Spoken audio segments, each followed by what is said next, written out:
En somme, la préface de « Humain, trop humain » annonce les principales idées qui seront développées tout au long du livre.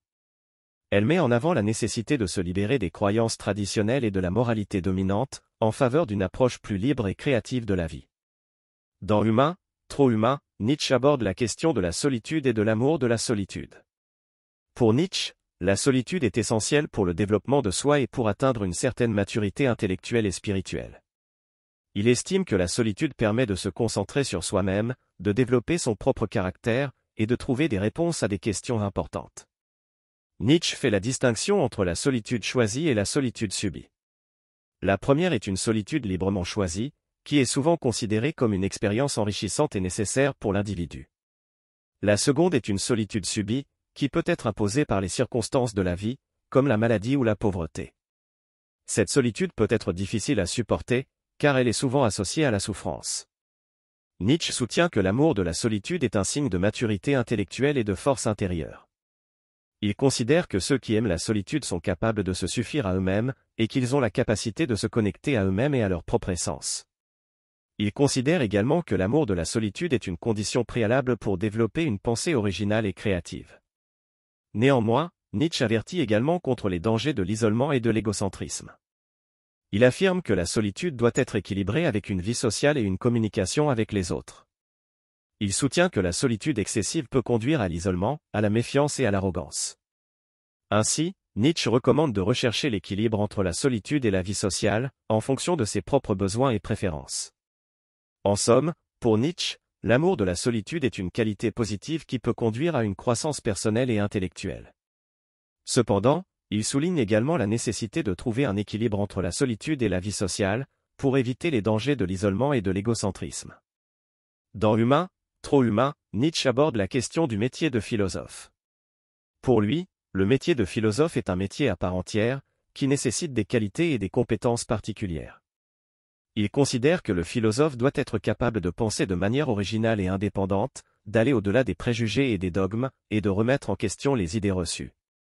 Nietzsche pense que le philosophe doit être un homme de culture, qui possède une connaissance approfondie de la philosophie, de l'histoire, de la littérature et des arts. Il estime également que le philosophe doit être capable de communiquer ses idées de manière claire et accessible, afin de toucher un large public et de susciter la réflexion. Selon Nietzsche, le philosophe doit être un penseur libre, qui n'a pas peur de remettre en question les idées reçues et les croyances populaires. Il doit être capable de penser de manière critique et de remettre en cause les opinions préconçues. Il estime que le philosophe doit être un douteur professionnel, qui ne se contente pas de suivre les idées dominantes, mais qui est toujours à la recherche de nouvelles idées et de nouvelles perspectives. Nietzsche pense également que le métier de philosophe est un métier solitaire, qui demande beaucoup de temps et de concentration. Le philosophe doit être capable de travailler seul, de se concentrer sur des idées complexes et de faire face à l'incertitude. Cependant, il souligne également l'importance de la communication et de l'échange avec d'autres penseurs, pour enrichir sa propre réflexion. En somme, pour Nietzsche, le métier de philosophe est un métier exigeant, qui demande des compétences et des qualités particulières. Le philosophe doit être capable de penser de manière originale et indépendante, de remettre en question les idées reçues, et de communiquer ses idées de manière claire et accessible. Il doit également être capable de travailler seul et de faire face à l'incertitude, tout en restant ouvert à la communication et à l'échange avec d'autres penseurs. Dans Humain, trop humain, Nietzsche aborde la question de la philosophie à l'époque tragique des Grecs. Pour Nietzsche, l'époque tragique des Grecs est celle où la vie était perçue comme une lutte constante contre les forces de la nature, contre la mort et contre la souffrance. C'est à cette époque que la philosophie grecque a pris forme, en cherchant à donner un sens à la vie humaine dans un monde qui semblait hostile et chaotique. Pour Nietzsche, la philosophie grecque de l'époque tragique était caractérisée par un certain nombre de traits distinctifs. Tout d'abord, elle était marquée par une forte conscience de la finitude de la vie humaine, et par une préoccupation constante pour la question de la mort. Cette prise de conscience de la mortalité a conduit les philosophes grecs à chercher un sens à la vie dans le temps limité qui leur était imparti. Ensuite, la philosophie grecque de l'époque tragique était également marquée par une profonde réflexion sur la nature humaine et sur les limites de la raison. Les philosophes grecs ont cherché à comprendre la nature humaine, en explorant les questions de l'amour, de la justice, de la vérité, de la liberté et de la responsabilité. Ils ont également reconnu les limites de la raison humaine, en affirmant que la compréhension ultime du monde était hors de portée de l'esprit humain limité. Enfin, la philosophie grecque de l'époque tragique était marquée par un sens profond de l'éthique et de la responsabilité individuelle. Les philosophes grecs ont cherché à comprendre comment vivre une vie bonne et vertueuse, en explorant les questions de la morale, de la vertu et de la sagesse. Pour Nietzsche, la philosophie grecque de l'époque tragique était une tentative de donner un sens à la vie humaine dans un monde qui semblait chaotique et hostile. Cette philosophie était marquée par une forte conscience de la finitude de la vie humaine, une profonde réflexion sur la nature humaine et sur les limites de la raison, ainsi qu'un sens profond de l'éthique et de la responsabilité individuelle. Ces thèmes continuent d'influencer la philosophie occidentale jusqu'à nos jours. Dans Humain, trop humain, Nietzsche aborde la question de la vérité dans les religions. Pour Nietzsche, la vérité dans les religions est un concept complexe et souvent mal compris. Il s'interroge sur la nature de la vérité dans les religions, en se demandant si elle est vraiment accessible à l'homme, ou si elle est plutôt un idéal inatteignable. Selon Nietzsche, les religions cherchent à atteindre la vérité en affirmant l'existence de Dieu et en prétendant avoir une connaissance directe de lui. Cependant, Nietzsche remet en question cette prétention à la connaissance directe de Dieu, en soulignant que la vérité religieuse repose souvent sur des croyances et des dogmes qui sont imposés de l'extérieur plutôt que découverts à travers l'expérience personnelle. Pour Nietzsche, les religions sont des constructions humaines, créées pour répondre aux besoins et aux désirs humains, plutôt que pour refléter la vérité absolue. Il affirme que les croyances religieuses sont souvent utilisées pour contrôler les masses, plutôt que pour les aider à atteindre une compréhension plus profonde de la vérité. En conséquence, Nietzsche considère que la vérité religieuse est souvent oppressive, et qu'elle peut limiter la capacité des individus à se comprendre et à se réaliser pleinement. Nietzsche suggère également que la vérité dans les religions est souvent relative, plutôt que absolue. Il affirme que chaque religion a sa propre conception de la vérité, qui est liée à sa propre culture et à son propre contexte historique. Par conséquent, la vérité dans les religions n'est pas universelle, mais plutôt spécifique à chaque culture et à chaque époque. En conclusion, pour Nietzsche, la vérité dans les religions est un concept complexe et souvent mal compris. Il remet en question la prétention à la connaissance directe de Dieu, affirmant que les croyances religieuses sont souvent utilisées pour contrôler les masses, plutôt que pour aider les individus à atteindre une compréhension plus profonde de la vérité. Il suggère également que la vérité dans les religions est souvent relative, plutôt qu'absolue, et que chaque religion a sa propre conception de la vérité, qui est liée à sa propre culture et à son propre contexte historique. Dans Humain, trop humain, Nietzsche aborde la question de l'histoire de la morale. Il affirme que la morale est un concept changeant et relatif, qui évolue en fonction des différentes cultures et époques. Selon Nietzsche, l'histoire de la morale peut être divisée en 3 étapes distinctes. La première étape de l'histoire de la morale est la morale des maîtres. Cette forme de morale est associée à l'Antiquité grecque, où les vertus étaient associées à la force, au courage et à la capacité de diriger. Les maîtres étaient considérés comme supérieurs aux esclaves et aux faibles, et la moralité était considérée comme quelque chose de relatif, basé sur la force et la domination. La deuxième étape de l'histoire de la morale est la morale des esclaves. Cette forme de morale est apparue à l'époque du christianisme, où les vertus étaient associées à l'humilité, la soumission et la compassion envers les faibles. Les esclaves étaient considérés comme supérieurs aux maîtres, car ils étaient capables de se soumettre à la volonté de Dieu, et la moralité était considérée comme quelque chose d'absolu, basé sur la compassion et la charité. La troisième étape de l'histoire de la morale est la morale de la libération. Cette forme de morale est associée à l'époque moderne, où les vertus sont associées à l'individualité, à l'indépendance et à la capacité de se libérer des contraintes sociales. La moralité est considérée comme quelque chose de relatif, basé sur la recherche de la vérité et de l'authenticité personnelle. Selon Nietzsche, chaque étape de l'histoire de la morale est influencée par les conditions sociales et culturelles de son époque. Il soutient que la morale n'est pas un concept absolu, mais plutôt une construction sociale qui évolue en fonction des besoins et des aspirations de chaque époque. En conclusion, Nietzsche affirme que l'histoire de la morale peut être divisée en 3 étapes distinctes, la morale des maîtres, la morale des esclaves et la morale de la libération. Chacune de ces étapes est influencée par les conditions sociales et culturelles de son époque, et la morale elle-même est considérée comme un concept changeant et relatif. Dans Humain, trop humain, Nietzsche aborde la question de la théorie du libre arbitre. Selon lui, la croyance en un libre arbitre absolu est une illusion, car chaque individu est soumis à des déterminismes psychologiques et biologiques qui influencent ses choix et ses actions. Nietzsche affirme que le concept de libre arbitre est utilisé pour justifier des actes moralement répréhensibles ou pour punir ceux qui ont agi de manière immorale. Il critique également l'idée que les choix et les actions d'un individu sont entièrement déterminés par sa volonté, en affirmant que ses choix et actions sont influencés par des facteurs externes et internes. Pour Nietzsche, la notion de libre arbitre doit être remplacée par celle de volonté de puissance. Cette théorie postule que chaque individu cherche à s'affirmer et à s'imposer dans le monde, en utilisant sa volonté pour réaliser ses désirs et ses aspirations. La volonté de puissance n'est pas déterminée par des facteurs externes ou internes, mais elle est plutôt une expression de l'essence profonde de chaque individu. Nietzsche soutient également que la notion de libre arbitre est utilisée pour justifier des croyances religieuses et des théories morales, qui sont considérées comme des vérités absolues. Il critique cette attitude dogmatique en affirmant que la vérité est relative et que chaque individu doit chercher sa propre vérité, en fonction de sa propre expérience et de sa propre compréhension du monde. En conclusion, Nietzsche considère que la théorie du libre arbitre est une illusion, car chaque individu est soumis à des déterminismes psychologiques et biologiques qui influencent ses choix et ses actions. Il propose à la place la théorie de la volonté de puissance, qui postule que chaque individu cherche à s'affirmer et à s'imposer dans le monde.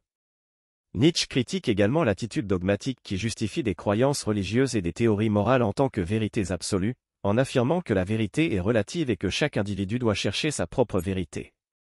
Dans Humain, trop humain, Nietzsche aborde la question de la raison dans la philosophie. Il critique l'idée que la raison puisse être un guide objectif et absolu pour la conduite humaine, et affirme que la raison est en réalité un outil subjectif qui est influencé par des préjugés, des intérêts et des émotions. Selon Nietzsche, la raison est souvent utilisée pour justifier des croyances et des théories morales qui ne sont en réalité que des constructions humaines, et qui ne peuvent pas être considérées comme des vérités absolues. Il affirme que la raison ne peut pas être utilisée pour prouver l'existence de Dieu, ni pour justifier des normes morales ou des valeurs esthétiques. Nietzsche soutient que la raison doit être utilisée de manière critique, en reconnaissant ses limites et en cherchant à comprendre comment elle est influencée par des facteurs subjectifs. Il préconise une approche sceptique de la raison, qui encourage la remise en question des croyances et des théories établies, et qui vise à découvrir de nouvelles perspectives sur le monde. Nietzsche critique également l'idée selon laquelle la raison pourrait conduire à la vérité ou à la connaissance absolue, en affirmant que la raison est incapable de comprendre l'essence profonde de la vie et de l'existence humaine. Il considère que la vérité est une notion relative, qui dépend des perspectives et des expériences individuelles. En conclusion, Nietzsche critique l'idée selon laquelle la raison peut être un guide absolu pour la conduite humaine, en affirmant que la raison est influencée par des facteurs subjectifs tels que les préjugés, les intérêts et les émotions. Il soutient que la raison doit être utilisée de manière critique et sceptique, en remettant en question les croyances et les théories établies. Enfin, Nietzsche affirme que la vérité est une notion relative, qui dépend des perspectives et des expériences individuelles. Dans Humain, trop humain, Nietzsche aborde la question de l'âme libre, qui est un concept central de sa philosophie. Pour Nietzsche, l'âme libre est une personne qui a atteint une certaine maturité et une certaine indépendance intellectuelle, qui lui permettent de penser par elle-même et de vivre sa vie selon ses propres termes, plutôt que de se conformer aux normes et aux attentes de la société. Selon Nietzsche, l'âme libre est une personne qui est capable de se libérer des préjugés et des idées reçues, et qui est en mesure de faire preuve d'une certaine distance critique par rapport à elle-même et aux autres. Cette personne est capable de remettre en question les valeurs et les normes établies, et de chercher sa propre voie dans la vie. Pour Nietzsche, l'âme libre est également une personne qui est capable d'embrasser la complexité et l'ambiguïté de la vie. Elle est capable de faire face aux contradictions et aux paradoxes qui sont inhérents à l'existence humaine, et de les intégrer dans sa propre vision du monde. Enfin, l'âme libre est une personne qui est capable de faire face à la solitude et à l'isolement, qui peuvent accompagner la quête de la vérité et de l'authenticité. Elle est capable de supporter la tension créée par la différence entre sa propre vision du monde et celle de la société dans laquelle elle vit, et de trouver un sens et une valeur dans cette tension même. En conclusion, pour Nietzsche, l'âme libre est une personne qui est capable de penser par elle-même et de vivre sa vie selon ses propres termes, en se libérant des préjugés et des idées reçues. Elle est capable de remettre en question les valeurs et les normes établies, et de chercher sa propre voie dans la vie. L'âme libre est également capable de faire face à la complexité et à l'ambiguïté de la vie, et de supporter la tension créée par la différence entre sa propre vision du monde et celle de la société dans laquelle elle vit. Dans Humain, trop humain, Nietzsche aborde la question du libre arbitre et de la fatalité, qui est l'un des grands dilemmes de la philosophie. Selon Nietzsche, la notion de libre arbitre est souvent utilisée de manière confuse et simpliste. Il critique en particulier la notion de libre arbitre en tant que choix indépendant de toute influence ou conditionnement extérieur. Selon lui, cette vision du libre arbitre est naïve et ne tient pas compte de l'influence que les circonstances, l'éducation, la culture et les expériences de vie ont sur nos choix et nos actions. Cependant, Nietzsche ne rejette pas complètement l'idée de libre arbitre. Pour lui, le libre arbitre doit être compris comme une capacité à choisir en fonction de sa propre nature, de ses impulsions, de ses désirs et de ses instincts. Le libre arbitre ne doit pas être compris comme une liberté totale, mais plutôt comme une liberté relative qui prend en compte les conditions et les influences extérieures. En revanche, Nietzsche considère la fatalité comme une idée plus réaliste. Pour lui, la vie humaine est soumise à de nombreuses forces et influences qui sont en grande partie hors de notre contrôle. Les événements tels que la naissance, la mort, la maladie et la souffrance sont des réalités incontournables qui font partie de la condition humaine. Cependant, Nietzsche ne considère pas la fatalité comme une excuse pour la résignation ou l'inaction. Au contraire, il encourage les individus à embrasser leur destinée et à créer leur propre sens de la vie, en dépit des forces qui peuvent sembler les limiter. Il soutient que les individus doivent assumer la responsabilité de leurs choix et de leurs actions, même s'ils sont influencés par des facteurs externes. En conclusion, pour Nietzsche, le libre arbitre doit être compris comme une capacité relative à choisir en fonction de sa propre nature, de ses impulsions, de ses désirs et de ses instincts, tandis que la fatalité est une réalité incontournable de la condition humaine. Cependant, Nietzsche encourage les individus à embrasser leur destinée et à créer leur propre sens de la vie, en dépit des forces qui peuvent sembler les limiter. Dans Humain, trop humain, Nietzsche évoque souvent la notion de « caractère affranchi », qui est un idéal de vie qu'il recommande à ses lecteurs. Pour Nietzsche, un individu au caractère affranchi est celui qui est capable de se libérer des préjugés, des croyances et des habitudes héritées de la société et de la culture dans laquelle il vit. Le caractère affranchi est donc celui qui sait penser par lui-même et qui ne se contente pas de suivre les idées reçues. C'est un individu qui est capable de remettre en question les valeurs et les normes de son temps, et qui est prêt à affronter les conséquences de ses propres choix. Le caractère affranchi est également lié à la notion de responsabilité individuelle. Nietzsche considère que chacun est responsable de sa propre vie et de ses propres actions, et que le caractère affranchi est celui qui assume cette responsabilité de manière consciente et délibérée. Pour Nietzsche, le développement du caractère affranchi est un processus long et difficile, qui demande une certaine dose de courage et de lucidité. C'est un idéal de vie qui ne peut être atteint qu'à travers une véritable transformation intérieure, et qui peut conduire à une certaine solitude, voire à une forme d'isolement par rapport à la société. Dans Humain, trop humain, Nietzsche évoque la notion de « religion du courage », qui est un concept qu'il propose comme alternative à la religion traditionnelle. Pour Nietzsche, la religion traditionnelle est basée sur des croyances aveugles et des valeurs qui entravent le développement de l'individu. La religion du courage, quant à elle, est une religion qui prône la prise de risque, l'acceptation de l'incertitude et la recherche constante de nouveaux défis. Pour Nietzsche, la religion du courage est une forme de spiritualité qui permet à l'individu de s'émanciper des contraintes de la vie quotidienne et de se connecter à une dimension plus profonde de l'existence. Cette religion du courage invite l'individu à se dépasser et à affronter les difficultés de la vie avec force et détermination. Pour Nietzsche, la religion du courage ne s'appuie pas sur des dogmes ou des croyances, mais sur une pratique de la vie. Elle encourage l'individu à se confronter à ses peurs, à ses limites et à ses contradictions, pour mieux les dépasser et avancer sur le chemin de la transformation de soi. En fin de compte, la religion du courage est une forme de spiritualité qui encourage l'individu à devenir maître de sa propre vie, à se dégager des conventions sociales et à embrasser une vie pleine de défis et de risques. Elle peut ainsi aider l'individu à trouver un sens à sa vie et à devenir pleinement lui-même. Le scepticisme artistique est une idée que Nietzsche développe dans Humain, trop humain. Il s'agit d'une approche critique de l'art qui consiste à remettre en question les jugements esthétiques et les goûts artistiques établis. Pour Nietzsche, le scepticisme artistique est une attitude nécessaire pour échapper à l'illusion d'une vérité esthétique absolue et universelle. Selon lui, l'appréciation de l'art dépend largement des goûts et des intérêts individuels, ainsi que de l'influence des conventions sociales. Il est donc essentiel de remettre en question les normes esthétiques établies pour ouvrir la voie à de nouvelles formes d'expression artistique. Le scepticisme artistique implique également une remise en question de l'objectivité de la critique d'art. Nietzsche soutient que les critères esthétiques ne sont pas universels, mais sont plutôt liés à des perspectives individuelles et culturelles.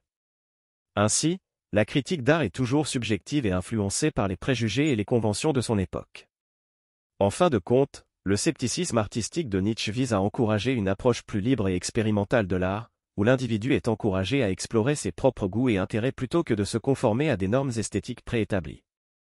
Le mysticisme artistique est une idée développée par Nietzsche dans Humain, trop humain.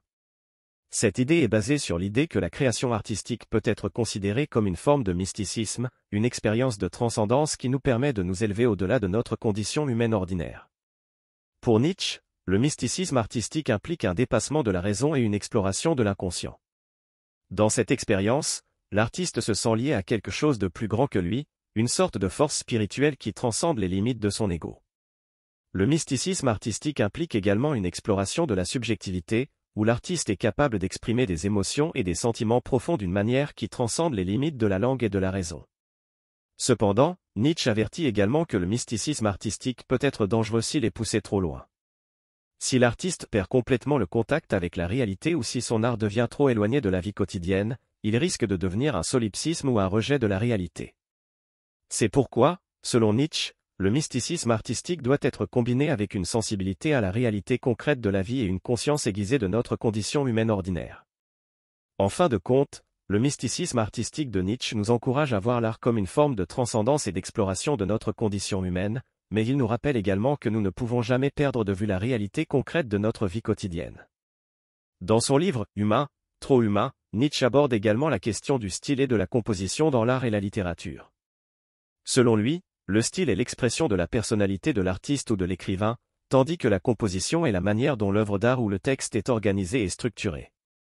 Pour Nietzsche, le style est essentiellement une question de personnalité, c'est-à-dire que l'artiste ou l'écrivain doit être capable de créer un style qui reflète sa propre personnalité unique.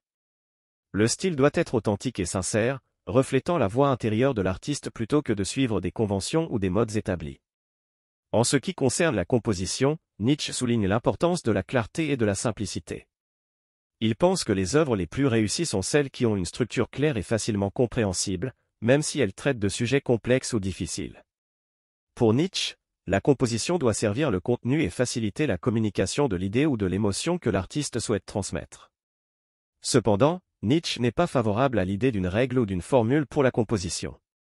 Il pense que chaque œuvre d'art doit être traitée individuellement, et que la composition doit être adaptée pour répondre aux besoins spécifiques de chaque œuvre. Selon lui, l'artiste doit être capable de combiner la clarté et la simplicité avec une certaine liberté créative, en veillant à ce que la composition ne soit pas trop rigide ou prévisible. En fin de compte, pour Nietzsche, le style et la composition sont des éléments essentiels de l'art et de la littérature. Le style doit refléter la personnalité de l'artiste ou de l'écrivain, tandis que la composition doit être claire, simple et adaptée à l'œuvre spécifique. Ensemble, le style et la composition permettent à l'artiste de créer une œuvre d'art qui est à la fois belle et expressive.